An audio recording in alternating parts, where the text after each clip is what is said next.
जालना नांदेड़ समृद्धि राजमार्ग से प्रभावित किसानों ने अपने विभिन्न मांगों को लेकर जिलाधिकारी कार्यालय के सामने आंदोलन किया। इस प्रदर्शन के चलते राजमार्ग पर यातायात प्रभावित हुआ। किसानों का कहना है कि जब तक उनकी मांगों को पूरा नहीं किया जाएगा उनका आंदोलन जारी रहेगा। आज किसान दिवस के मौके पर जालना नांदेड़ समृद्धि राजमार्ग से प्रभावित किसानों ने नांदेड़ जिलाधिकारी कार्यालय के सामने प्रदर्शन किया।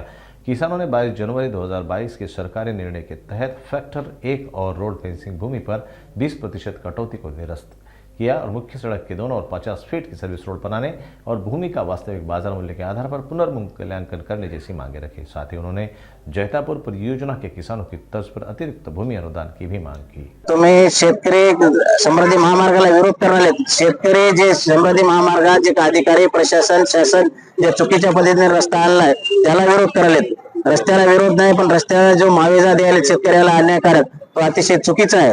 चुकीच्या पद्धतीने मूल्यांकन करत आहेत आणि ते मूल्यांकन करून शेतकऱ्यावर जबरदस्तीने शेत हिसकावून घेण्याचा प्रयत्न करत आहेत।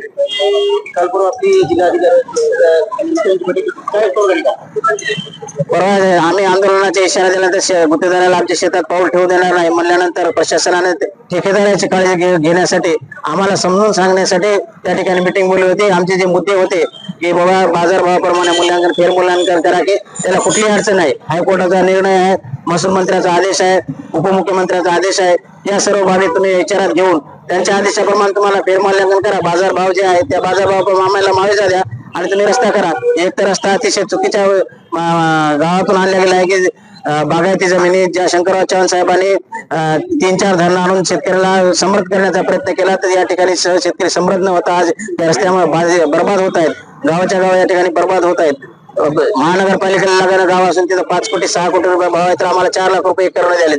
हा कुठला न्याय आहे? आम्हाला उद्ध्वस्त करण्याचं काम या रस्त्याच्या महामार्गातून आहे। या समृद्धी महामार्गाचं नाही तर पूर्ण महाराष्ट्रामध्ये रस्त्याचं नाव घेऊन त्याच्यातून मोठ्या प्रमाणावर भ्रष्टाचार करून सरकारचं उलथापालथ करण्याचं काम चालू आहे।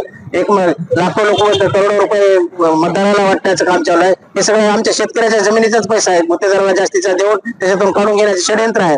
आमचं म्हणणं आहे की आम्ही वारंवार आंदोलन केले, अधिवेशनावर मोर्चा नेला, मुंबईला मोर्चा नेला, धरणे आंदोलन केले, उपोषणाला बसलो पण याला थोडी सुद्धा दया। आज शेतकरी दिन आहे, पूर्ण देशात शेतकऱ्याचा सन्मान होत आहे पण त्या दुर्दैवानं आज आम्हाला जिल्हाधिकारी कार्यालयासमोर या ठिकाणी आमच्या मागण्यासाठी इथं बसावं लागत आहे।